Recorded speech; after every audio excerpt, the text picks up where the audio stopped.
Hello, everyone, and thank you for joining us this evening here at the Met for a special program. My name is Jeff Rosenheim, and I'm the Joyce Frank Menschel Curator in charge of the Department of Photographs here at the Met.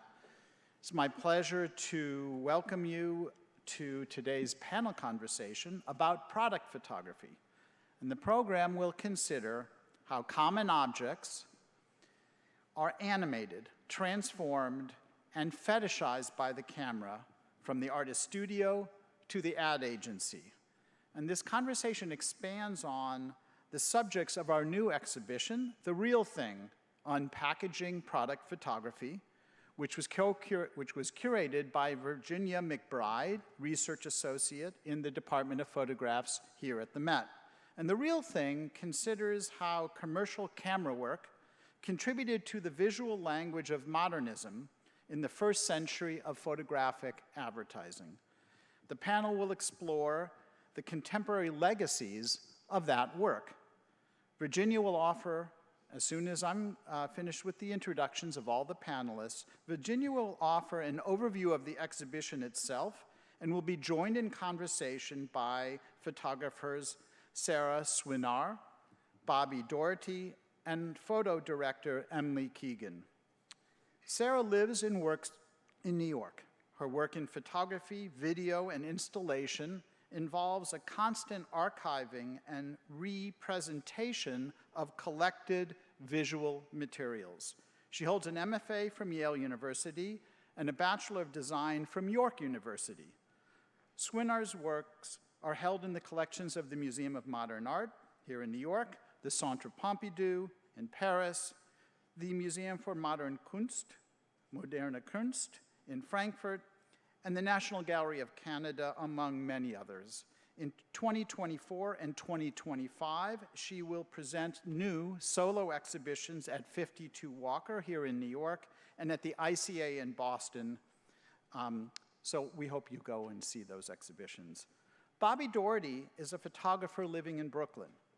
2 books of his work have been published, Seabird in 2018 and About Nothing in 2023. He was the staff photographer at New York Magazine from 2013 to 2018. His clients include, and there are many, Apple, Netflix, the New York Times, GQ, Vogue, Louis Vuitton, Balenciaga, and Lowe. Emily Keegan is a photo director based in Oakland, California. Her clients include Time Magazine, Bloomberg, Business Week, Color Studio, IBM, Nike, and The Fader. She holds a BA from Bennington College and an MA in Fine Art Photography from the Royal College of Art. Before passing it over to today's speakers and telling you a little bit more about photography at the Met, I'd like to extend our thanks to the Robert Mapplethorpe Foundation for making this exhibition possible in our Gilman Gallery. And before I introduce my colleague, Virginia McBride, I would just like to say that we not only have the exhibition on product photography on view right now in our Gilman Gallery, but also on view in the Menschel Hall is an exhibition called Don't Forget to Call Your Mother. It's equally extraordinary and worth the detour. And I just want to put a plug in for photography at the Met. Those of you who want to know about photography and where we believe current practice is taking us, we believe that our program is dynamic, and we welcome you to this program and many others. And now I'm going to introduce my colleague, Virginia McBride. Thank you.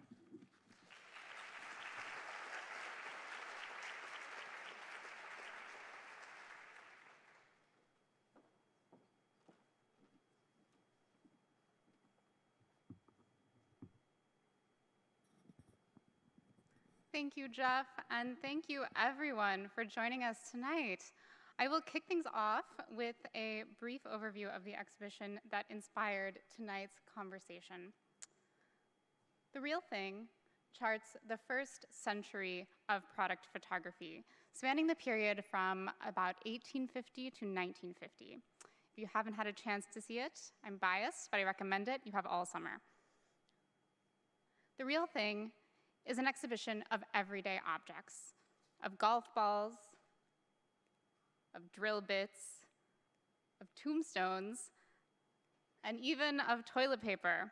But this exhibition, as it presents the prosaic equipment of everyday life, explores how such objects are transformed by the camera, abstracted at times almost beyond recognition.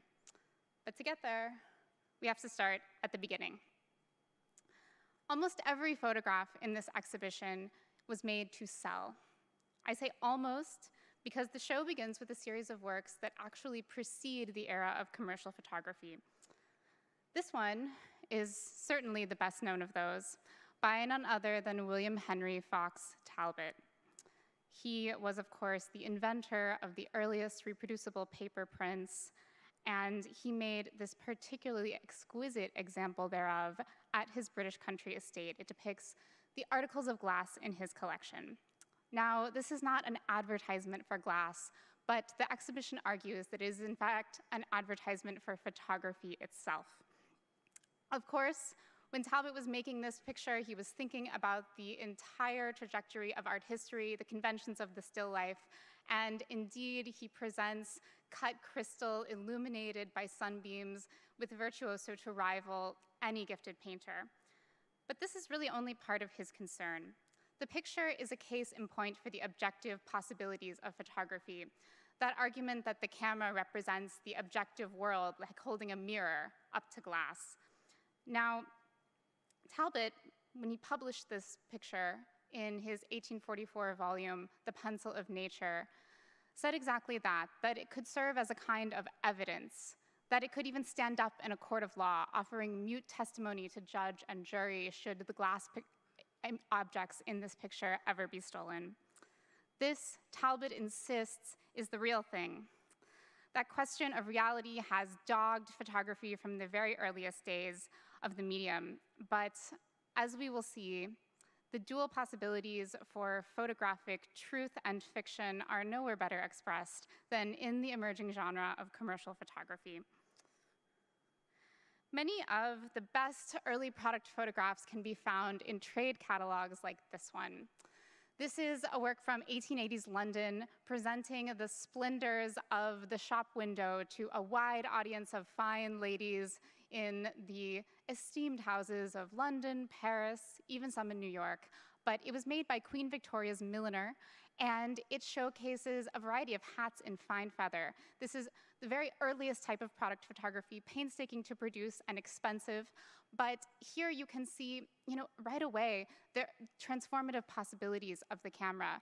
Here, the hat stands and supports have been edited out of the negative, and so these hats appear to float, to fly, much like their avian source material, although captions in the back of the book assure concerned readers that no British songbirds were harmed in the making of this volume. Now, fast forward just a few decades, now we're in 1915, and we see a similar convention in this trade catalog for Panama hats.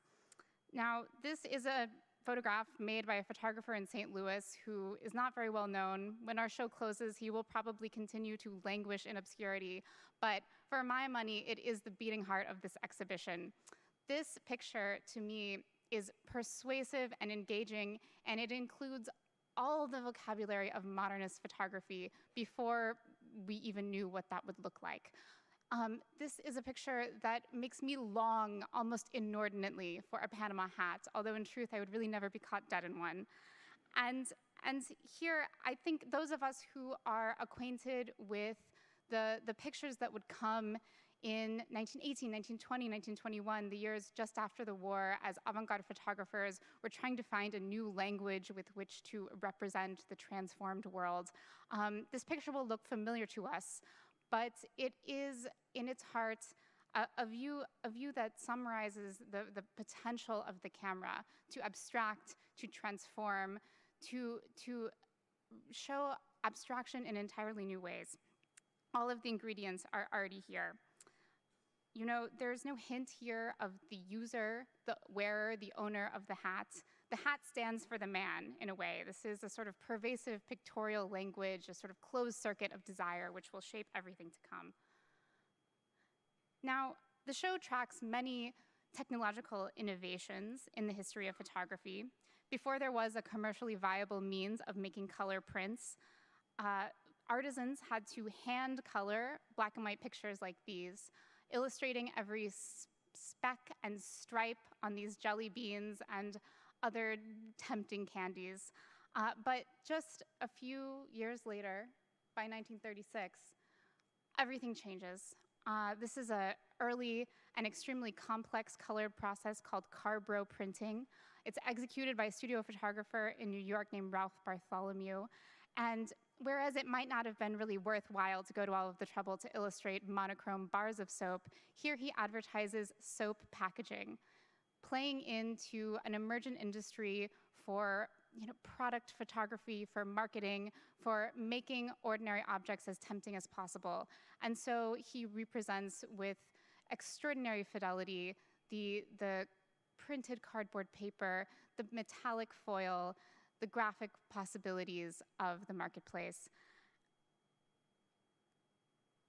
The show is organized not chronologically, but rather it presents a kind of episodic romp through the history of the medium, inspired in part by an emerging literature of how-to guides and course catalogs. Here we see a course catalog for Clarence White School in which an arc of golf balls spins off the page and out of the frame in a way that seems to engage all of the conventions of avant-garde painting and is entirely delightful to behold. It also suggests the kind of mechanical precision made possible by new forms of product production. Now, the simplest way to turn an object into a product is to photograph it before a white backdrop. Here, a group of anonymous photographers do just that, working with whatever materials they could find, soiled backdrops and crumpled pieces of paper. These photographers probably could never have imagined that we would be talking about them tonight. They worked in-house in a Philadelphia factory that made molded metal parts, not even cars, parts for cars. And we see that whether they intended to or not, they seem to engage an already very developed language of photographic still lifes, of product photography, angling their subjects towards the camera, making them appear sculptural, to glisten before the lens. And I think that with this in mind, we can agree, perhaps, that the 2014 patent filed for by the Amazon company to make product photographs on white backdrops, as illustrated here, might be a little bit superfluous, but perhaps that's a subject for our panel. Now, the tactics of the avant-garde, collectively referred to as the new vision, to make the everyday world strange and unfamiliar, were first perpetuated overseas in Europe and slowly started to proliferate in commercial markets in New York. Here we see examples by practitioners on both sides of the ocean. August Sonder, the great German portraitist, is not especially well known for his product photographs, but here, with the simplest gesture, tilting his camera up, he transforms an illuminated staircase into a swirl of pearls. He is photographing here not his usual subjects, but instead light bulbs. And in Rhode Island, far removed from any avant-garde center, H. Raymond Ball transforms everyday objects like pocket combs with a similar dexterity and shrewd vision. I will advance for time, but give you a preview of some other experimental works in the show. The great women duo Bringle and Pitt, working in Berlin in the years just before World War II, made this extraordinary, extremely artificial, daring and bold advertisement for hair dye that really leans into the fakery of the industry to great effect. And Irving Penn, another superlative portraitist, here conjures an entire portrait just from objects. How can the contents of your handbag tell you who you are, tell the world who you are? Penn imagines exactly what this woman is wearing, the pills she takes, the opera she sees on opening night. Everything is here in this editorial that he produced for Vogue. Of course, all of the objects on the floor here are for sale. And they offer a sort of precursor to that great convention of tabloids and ladies' magazines, what's in her bag. Now, with that, I would like to move from glass to plastic, in a sense. I would like to move into the contemporary space to welcome our panelists, practitioners to the stage, and I look forward to discussing with them the legacies and afterlives of this early photographic practice. First, we will hear from Bobby Doherty.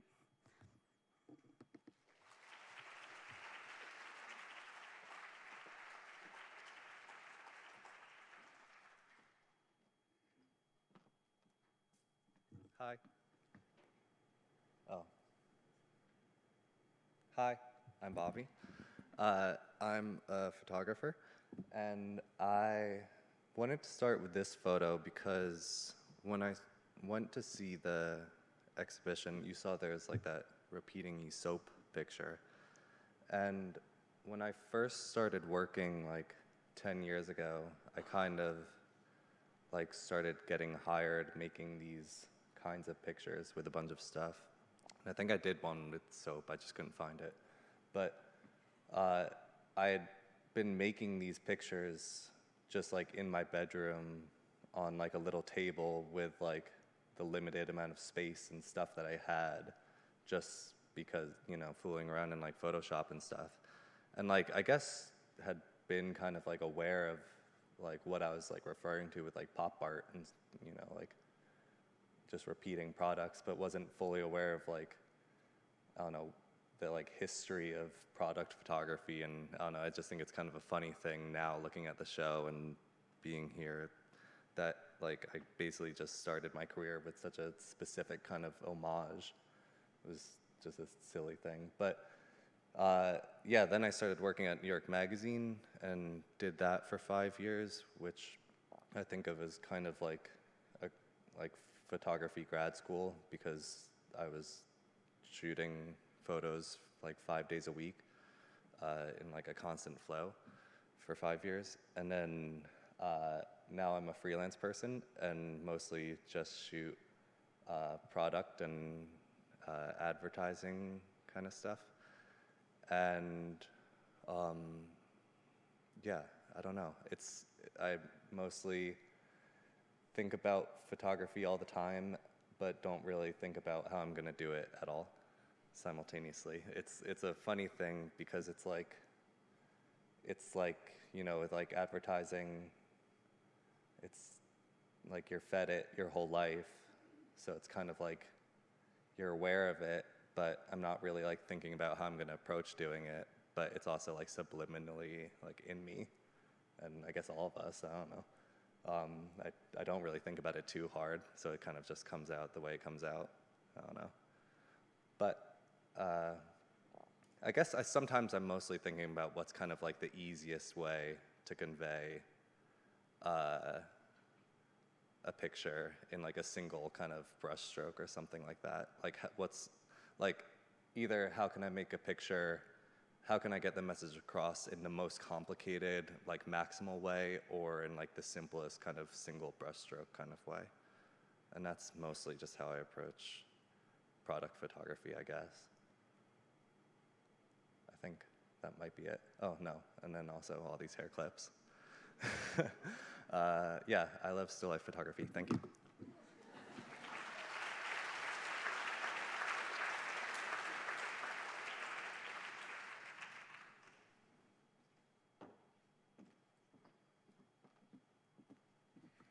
Hi. Woo! I'm so excited to be here and to talk about this incredible show with Virginia and Sarah and Bobby. And when I talked to Virginia on the phone a few weeks ago, and what I should say during these 5 minutes, she was like, it might be good if you could talk about what a photo director does. Like, I'm not sure people know your job exists, and which is totally true, and I love it because I've been trying to explain what I've been doing for a living for like the last 20 years. My parents still ask. So here we are. I will tell you, or try to. So my job, I'm not a photographer. My job is to figure out the best way to tell a story photographically. And in my work, I think about not just what should be photographed, the subject of the photograph, but how it should be photographed, how a photograph should feel to the viewer, and how that feeling could best articulate the story that we're trying to tell. And then once the treatment is chosen, I find a photographer who can execute that vision, and then I work with that photographer, directing them. And at the end, there is some editing. I do end up choosing a photo and working with a team of designers, or just one designer, to frame and lay out the images. And that's what you see. So tonight, I'm going to try to show you what I mean and show you how this gets done. And I'm going to start with this pile of bagels. So this is actually, sadly, I did not create this image, but this is from the deli down the street from my hotel here in New York. And I took this picture yesterday on the way to see the show here. And I wanted to show this to you because I think it's actually like a really great example of good photo editing. It's doing two things that I actually like to do in my own work, which is that it's using the constraints of the frame to inform the composition and artistic choices, right? The bagels are stacked because the frame requires the image to go up, right? That's the artist's choice there is being dictated by the design. Designers, take a bow, because we're all doing it for you. And then two, it's harnessing the visual language of a classic photographic genre to communicate an idea. So I'm going to focus on that second bit for the rest of this. So by using history, this picture is directly referencing classic still life photography. And it's doing this primarily through the choice of having a black backdrop, which, as we know from seeing the show, is one of the oldest tropes in product photography. And in part because this aesthetic is so old, it has, over the last 100+ years, become imbued with a sense of prestige. Black backgrounds inspire within us a feeling of artfulness. They feel classic, they feel classy. And so today, we often use black backgrounds to show things we want people to consume or desire. So this is in contrast to something like this, which is also just down the street. I don't leave this area. But this on your right, you can see, comes from a slightly different, similar but different history. And I would note specifically, besides the backdrop, that the way the items are laid out is different. So on the left, the bagels, they're stacked, and so that's closer to a sculpture, so you feel that sense of artfulness.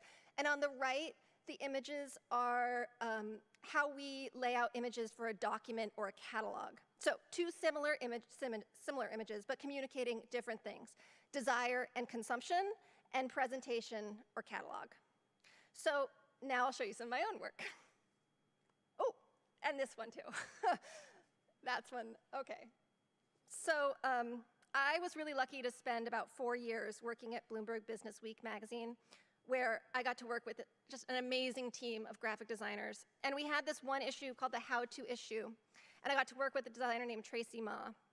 And at the time, I was obsessed with this kind of dutiful utilitarian photography, specifically the product photography from Uline catalog.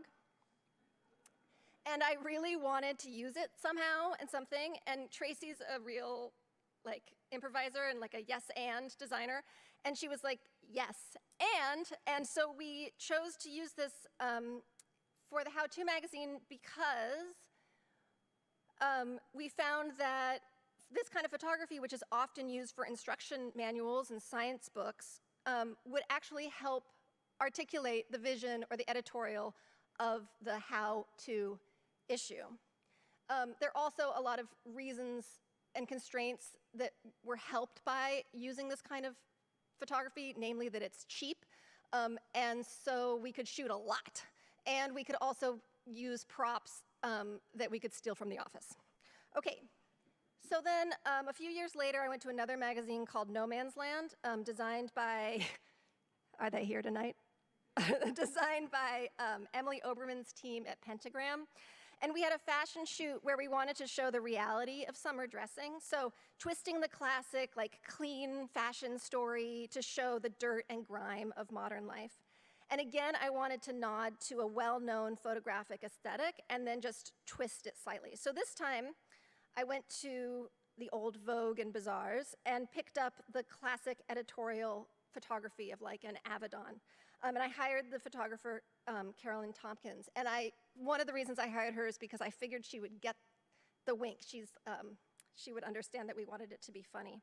So again, the idea, so this was being inspired by this. And so the idea of pushing against that editorial aesthetic, the classic aesthetic, guided our layouts as well. So this we turned sideways in order to make it somewhat more contemporary, but if you turn it this way, you can see how and what we were referencing, both by gesture and style. And again, here was another layout where we were kind of winking at something more surreal to make the page feel unexpected and somewhat more contemporary, while still being connected to the past and to commercial photography's history. So one of the reasons I'm really excited here is because when I saw the work in the gallery yesterday, I was really moved, because I felt like here were these pictures that we are using all the time. It was like looking at the birth of the photographic language. When I see those early pictures, I see photography forming its first words. It's the early alphabet. And that alphabet, those early pictures, those first words, they are what we, as photo editors, and as people who go to the deli, it's what we use to create new photography. That's it.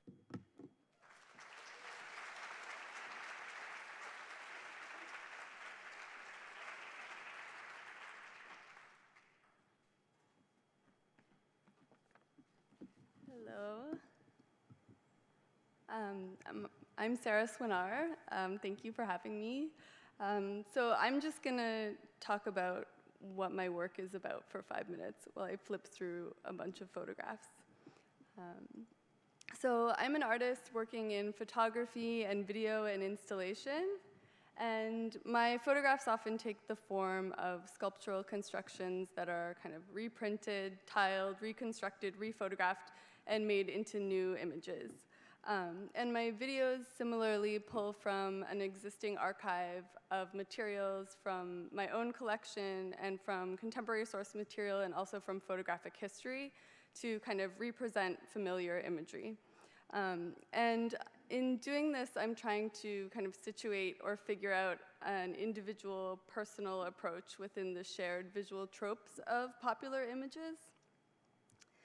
And to think about all this stuff that we live with, about what it does to our brains and to our psyches, and how it kind of works its way into our mind and shapes the way we see ourselves and our history in ways that we can't always acknowledge on a daily basis when we're walking through the world, looking at pictures of bagels, etc. And I also try to think about design a lot in my work. My origins are as a graphic designer. And to think about how design works and also how popular imagery kind of works, by which I mean specifically a kind of shared public archive or set of images that we're all familiar with in a Western context that come to us through things like history books, the internet, increasingly through social media, through the news, these things that sort of tell us who we are and who we're allegedly supposed to be. And in my work, I'm trying to sort of pick those things apart and think about what they're actually doing. And I think a lot in my work also about how value shifts, so how some images will kind of endure or seem important over long periods of time, and how others will have a kind of very brief life before they no longer feel relevant. Like, for example, an advertisement might only seem important for a month or a year, or even less than that, whereas a photograph of a kind of ancient Roman site will have a kind of lasting art historical or cultural importance over a long period of time. And I'm really trying to figure out why that happens, how that happens, and what these kind of cycles of value and obsolescence have to say about us, how we treat each other, how we kind of decide what's important and then discard the rest. Which is also why I find this show very exciting, because it's kind of pulling these materials back out and showing them again as having a kind of new value. And my work often includes these kind of materials that maybe were the sort of were useful, had a use value or a fashion value or some kind of purpose at a time that's been kind of drained from it, and maybe it's been kind of imbued with a new kitsch value or just a new kind of beauty, or maybe it has no value at all. And I like to kind of pull those things out and make new images of them and think about what they're still doing. This is a photo of Tracy, the aforementioned graphic designer from Emily's presentation, who I photograph a lot. And another one. And in the last few years, I've been focusing increasingly on video work. So I began making videos to kind of think about the narrative potential of that medium and the possibility to kind of collage text together and pull from references in existing literature and text and theory in the same way that I pull references from photographs. And so, oops, still have to flip through some of these. My most recent video is called Glass Life, and it's a 6-channel video, which here's an installation shot. And it's installed in the gallery on 6 screens, so you kind of can always see a different version of the film depending on where you're standing and where you're looking. And the installation is meant to kind of engender this feeling of too many images, or if you look at one thing, you're always going to miss something else, or you never quite know where to look, which is sort of a very contemporary feeling that we all talk about a lot, of being in the world of images right now. The film was made during the pandemic out of a kind of archive that I had on my computer. So I made it out of everything that was sort of on my computer at that time. And it also thinks about the internet as this kind of giant archive that we're all making our own smaller sort of folk archives out of, like saving things like screenshots and bookmarks. But we don't, or at least I don't really know how to bring it to bear on my actual life. And it tries to kind of control and make something out of these things, and to think about what would the internet look like if it was controlled by one person, I guess, as a kind of thought experiment. And the film is also very much inspired by the text, The Age of Surveillance Capitalism by Shoshana Zuboff, which just briefly contains the term glass life, which is the title of the film, and kind of addresses this idea that we're living in a glass life, that we're kind of constantly seen, constantly looking and being looked at, and that we need to sort of be able to separate ourselves from this world in order to figure out what feels true and real to us. So the film kind of tries to figure out if that's true and how that feels, and to sort of show what it might be like to live in that world. So I'm just going to show the trailer for it because there's not much time, and I'll end with that. Oh, and this is the film installed at ICA in Los Angeles.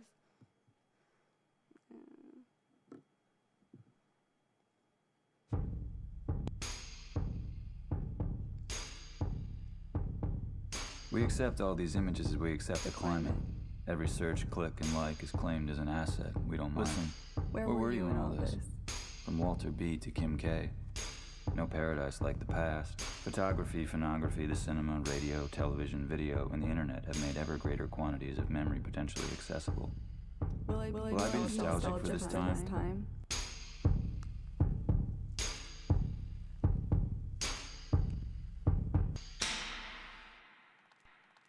Thank you.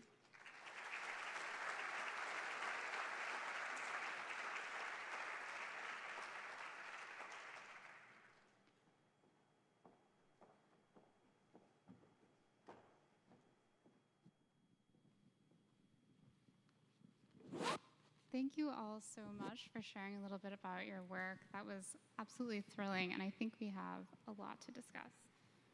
But first, I must take the clicker.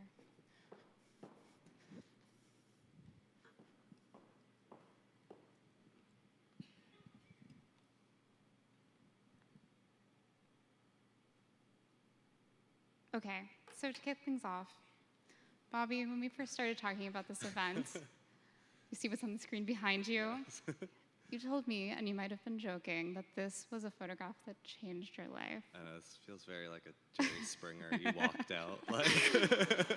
Surprise. Yeah. Would you mind telling us a little bit about that transformation? Yeah, I mean, I don't know. There's just something about, you know, actually, I feel like there's something about like the angle of this photo in particular that I feel like I'm making pictures from exactly this perspective. I feel like there's something about exactly the way this picture is taken is from the perspective of someone looking at something on the table. There's something like, I don't know if that's like obvious or, I don't know, it feels, I don't sense the camera at all. I feel like I am there looking at this collar and I can like feel the window light and feel the entire room in this way, even though it's like so surreal and bizarre. And it's just such a simple picture for it to be so like uncanny. I don't know. Yeah, that's very beautifully put. Do you think that makes you God or the consumer? Who? You, when Me? you're looking at this, when you're standing over the collar, are you making this image or are you buying it? I'm buying it. I'm buying it too. There are really no accidents in this picture. You know, Outerbridge, he chose a very specific size of collar, and then he custom cut all of the squares of linoleum to make this grid. And it has some great lore behind it. Marcel Duchamp was allegedly a big fan of this picture. He is said to have ripped it from the pages of Vanity Fair, where it was produced as an ad in 1922, and immediately pinned it to his studio. And when it appeared in Vanity Fair, it looked like this, which is a little bit shocking. But I thought it would be a good place to start talking about how commercial photography circulates in the real world or in the digital world these days. In 1922, Vanity Fair's advertisers had no idea what to do with such a spare and modern and crisp image, and so they have ensnared it in this sort of Victorian frame, forcing it into the prevailing conventions of the time. Hopefully that hasn't happened to your work, but how do you anticipate the contexts in which it will appear? And Emily, how do you work with designers to conceive of those contexts? Oh, no. I mean, I think all commercial photography gets squeezed into the frame of the moment, the platform of the moment. And what I think is so interesting about this is that was there a photo director? The photo director didn't think about the frame first. Yeah, it's very true. There may not have been a photo director in this case. It seems like maybe there should have wasn't. been one, maybe.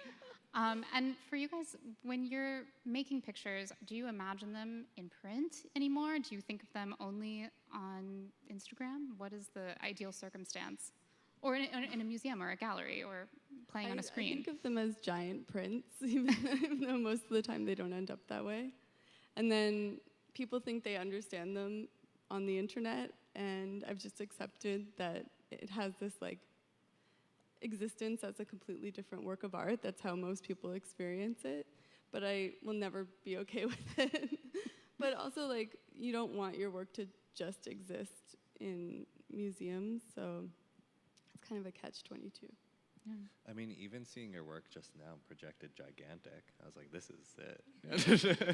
It's got to be wall size at least. Yeah. Well, I'm obsessed with details, so I can't like make those without imagining everyone's going to see the details. Yeah. So quickly, photographers and graphic designers figure out how to work together. These are just some examples from the show. And here's Instagram again. Now, this is, for better or for worse, the world in which we all find ourselves. This square box has a lot of control over how images circulate. Even promoting this event, we had to think very carefully about whose work fit best into the aspect ratio. So when you're commissioning work, directing work, hiring photographers, Emily, what do you think about this? Yeah, I mean, I think Instagram has really changed how all of us use the camera, which is that to work well in a square and to work well small, an image has to be incredibly graphic and quick to read, especially, I mean, scrolling as well. It has to be something that, as you can see from all of these here, especially the made of air one, it's just a single shape on a single color. That's what pops the most, and I noticed that that's what you guys used in your advertising campaign. And I think that we've internalized that, which is at odds with, for example, how journalism created the journalistic look, which was on the pages of Life, which are big spreads, right? So I think Instagram's kind of turned us all into commercial photographers, basically. Unfortunately. And like aphorism cannons, or people who speak in like snippets of text. Yeah, we're also all copywriters now. Yeah. It's funny that instructional photography seems to have really taken off recently. In your how-to project, Sarah, you often reference instructional photography, but it does seem like that sort of condensed, easily digestible format, flat background, sculptural, colorful object really does have a lot of continued purchase. Okay, but let's talk for a minute instead about desire. This is a picture which I have no right to desire, as I tend to stay away from the kinds of objects represented in its frame. But here on the screen and on the printed page upstairs in the exhibition, these drill bits photographed by a German photographer in Stuttgart from around 1935, they sing. They are really licked by light. And when I was looking, Bobby, at your work, I thought about this picture. Do you want to tell us what inspired you to make this composition? This was I'm pretty sure this was the set designer I was working with, Noemi, who I work with a lot. We were doing, it was for W Magazine, it was a gift guide, and we were making like 100,000 pictures in a day. And so it really was just like, just put the watch on some forks, go. Like, just take the picture. You're like, go. But, I mean, it's also kind of like, I mean, we work together so much that it's kind of like, I think we have a pretty fluid understanding of like when it's generally like the light bulb goes off when it's a good combination of high and low, of just like expensive watch, cheap forks, and it's like, and it's actually working, because sometimes it doesn't work, you know. Yeah, I want to look at some other examples of that. But first I'd like, Sarah, for you to tell us about this project. Yeah, I mean, well, it started with the apple, which is kind of a classic photographic subject, but also I saw this picture of Steve Jobs photographed in front of a similar apple in the Apple offices in, I think, the 70s. And I guess, I mean, it's hard to get into the whole thing here, but I've made a lot of films about kind of technology and our kind of investment in the desire that technology allows us to have, for example, in the rose gold iPhone.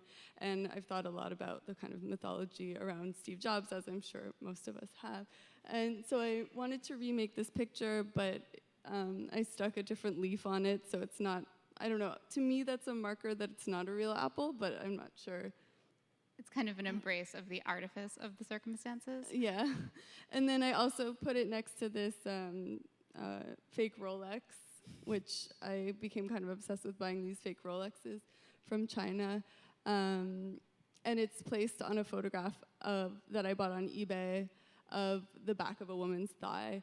So I'm kind of always just, as I mentioned, like working from this huge archive of things that I get and have and kind of remix, and just like one day one thing will go with another. But I think there's something really surreal, and I don't know, like I think a lot about like why models pose a certain way, or like why don't people pose like this when it would kind of make more sense, or why have these like kind of tropes and decisions become standardized around how we make photographs or how we decide what looks right. And so something like photographing a watch on a leg like felt relevant to me. And then the flower is kind of a ongoing project I do, where those are usually the only natural kind of straight photographs I ever take, but they end up looking fake just because of context and color. Yeah, these circumstances of like juxtaposition and fetishization are so effective. It's very interesting to me how much of your work is, it's dissecting and analyzing these sort of structures of desire, but also kind of recapitulating them in a way that is impossible to look away from.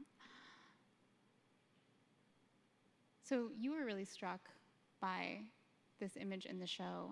This is an inventory of blank books and ledgers. This would be used by like managers in factories and other workplaces to sort of account for the hours of the day, the wages earned, the bills paid.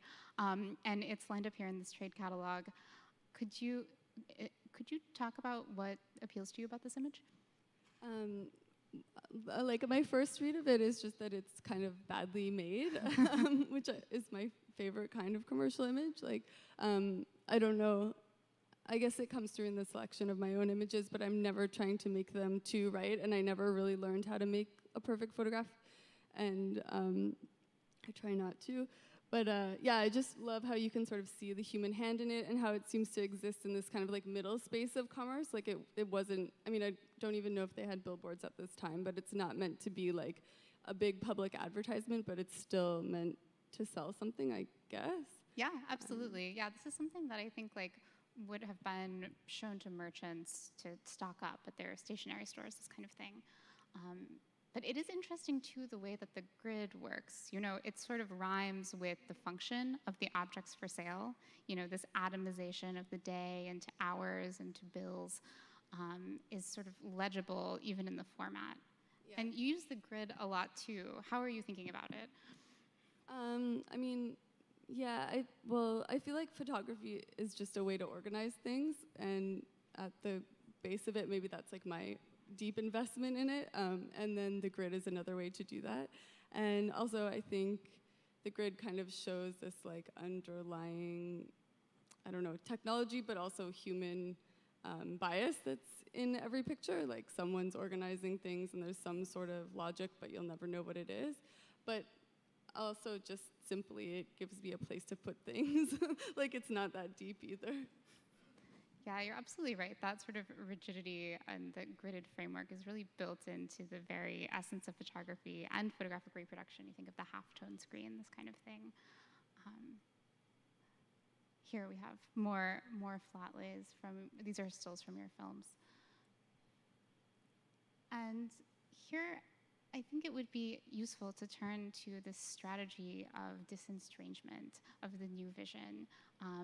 So if in one circumstance you're taking everyday objects and putting them before the camera to remind us of the tangible world, in other circumstances we are using the camera to make the tangible world strange and almost unrecognizable, and therein sort of inspire delight or covetousness, if you will.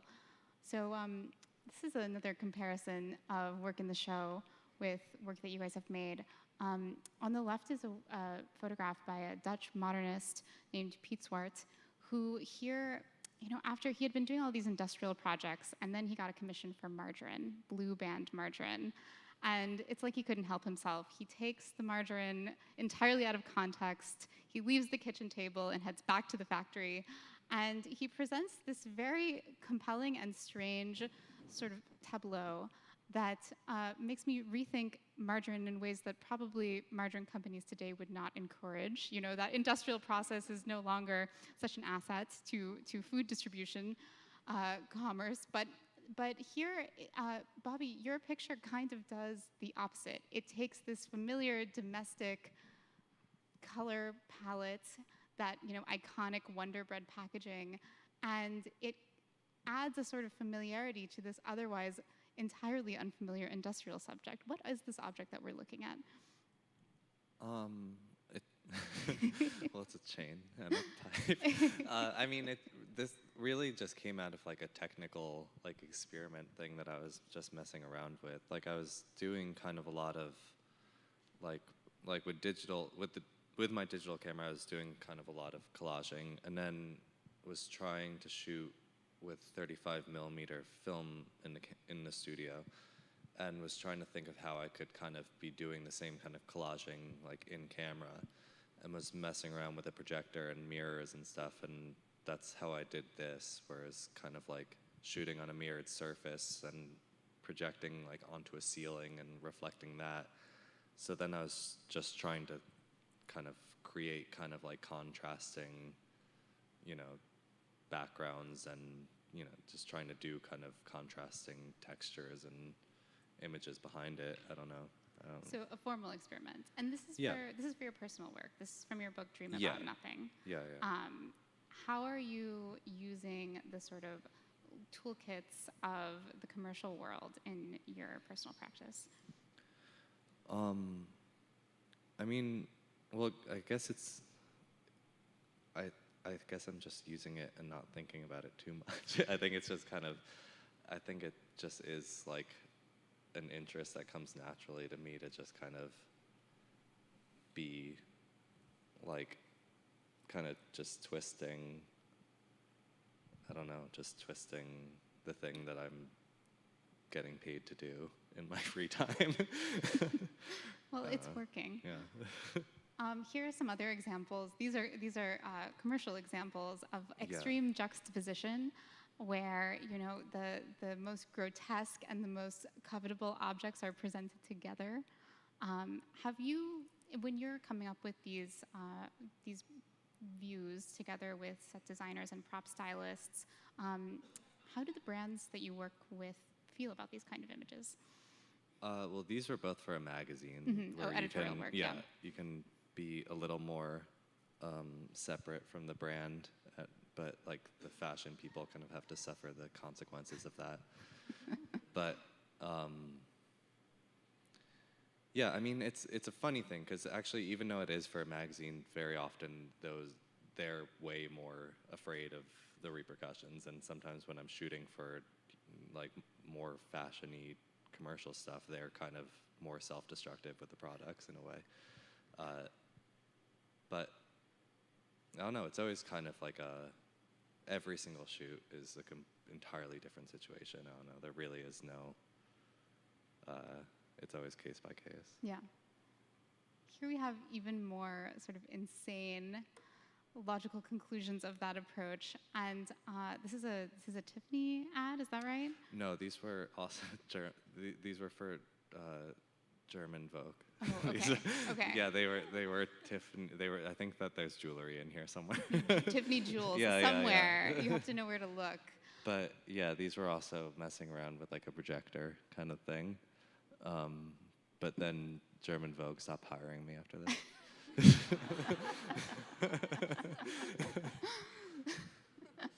We had a good run now. Well, maybe they'll change their mind when they think about how relevant this work is to the long history of fine art photography. People like Irving Penn immediately came to mind when I looked at this work. We were talking about how he is conjuring an entire consumer just from the products alone. And so I'm curious, do you think that there is a character here in your picture? Yeah. Say more. I mean, I think that kind of like in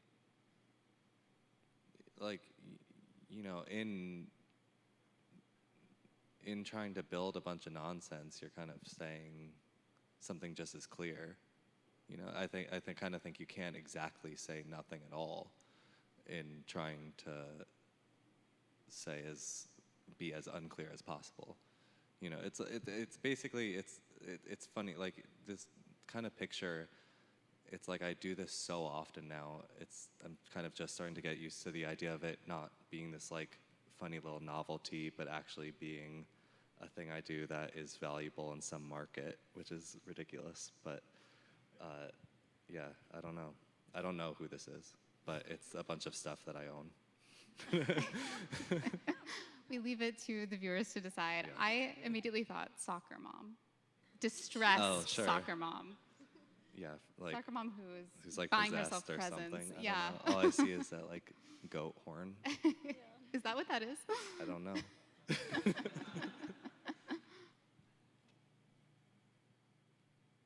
Okay, more grotesquerie. Emily, you directed this insane pasta foot fetish picture. Yes, I did. And what was the conversation around this picture? Well, I had always wanted to do a foot fetish fashion shoot. Naturally. Because I couldn't believe that it didn't happen, although it looks like Bobby did it. But maybe not with different those approach. I don't know. words attached.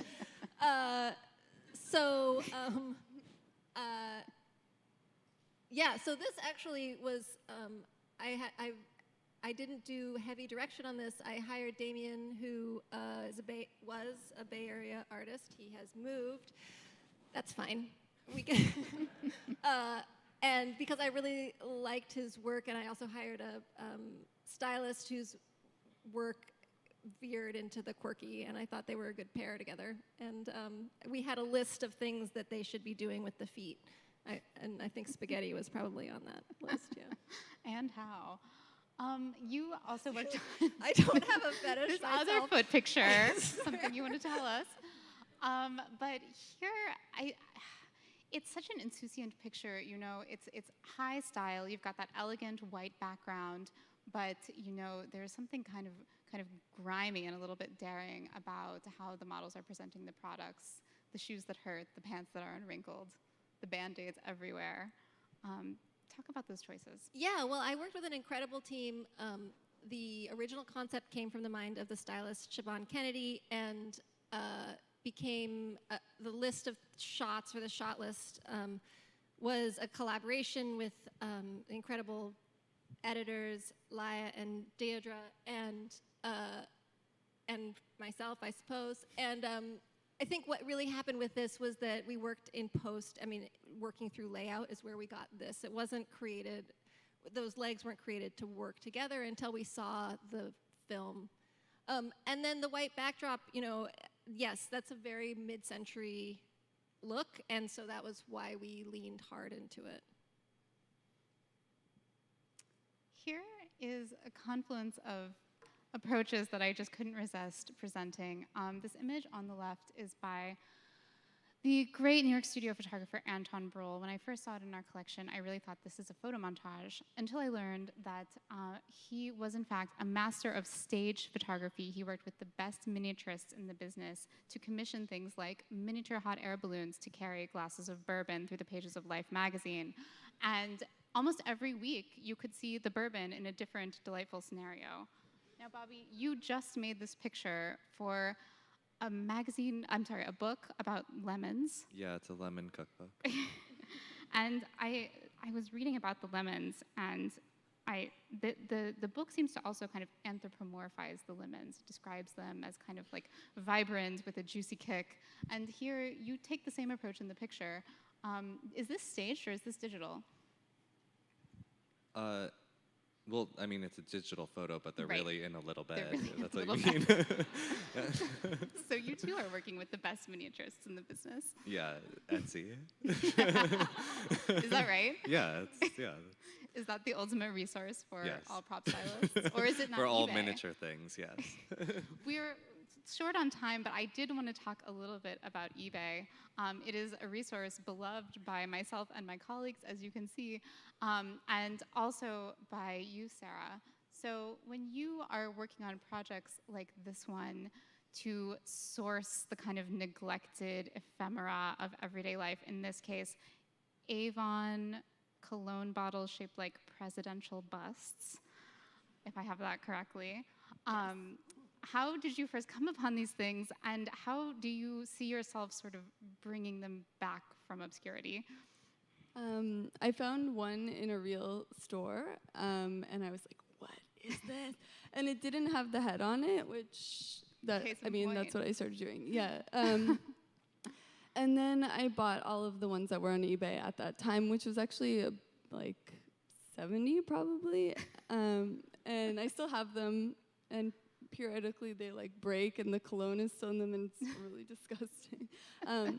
But I guess I just thought like they had so much photographic potential. I made a lot of things where they look like these kind of like lines of men in suits with no heads or features. And yeah, I mean, I didn't really want to bring these presidents back out of obscurity, but maybe the kind of moment where you would have wanted such an object, and the like modernist optimism of that, I guess. And I don't know, I guess there's still a market for this type of thing, clearly. But You are it. it just feels like a more like naive moment that you can see more clearly from the present or something. Yeah, I made a lot of work with these, but the film, soft film, is kind of about some things I mentioned in my intro, like how value gets determined and how one thing can seem so important to one person and kind of worthless to someone else. And eBay is like a clear indicator of how that works for different people. It's the ultimate archive. Just as we conclude, I want to talk quickly about patterns. So you all are engaging with and responding to patterns of pictures. You are recapitulating those patterns. Is it even really possible to track those patterns in real time, to be conscious of them, and in some cases, as you are commissioning or directing pictures, to shape them? Yes. You mean like trend patterns, kind of? Yeah. To what extent are you trying to recreate the existing patterns? To what extent are you shaping new directions for those patterns to go? I mean, no one wants to be the last person on the Titanic, right? I mean, you just want to make sure that you have only seen a few of them before you create. I mean, I think one of the things that's really interesting about commercial photography is that the deadline is always too soon.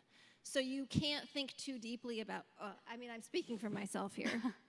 So sorry, but I can't think too deeply because the brief comes in and you've got a month to create it, or the brief comes in and you have a day and a half to create it. And so you are dipping into whatever is happening at this moment in time. So in that way, you aren't, in that way, you are part of the trend always. Yeah, that seems true. Yeah. I mean, I think that's what's interesting about art making, which is that you have much longer time to spend building a concept. Yeah, although you always make the thing in the last second. So, but yeah, no, it's interesting to think about, like, if you think about making something for 2 years and then you finally make it, how much trend does it incorporate? I don't know the answer, but. Well, I think about the colors that you use and how quickly they seem to show up after you have a show elsewhere. Really? I think people look at you and your color choices. Am I? No, I think that's absolutely the case. case. I think there's like a nostalgia for certain colors right now, and I'm like, oh, I guess I'm in this trend, maybe. That's how I keep thinking about it, but maybe I'm wrong. Well, with that, I think the imminent deadline is upon us. It comes too soon, but thank you all so much. It has been a real pleasure to talk with you and to learn from you. So thank you, and thank you everyone for being here.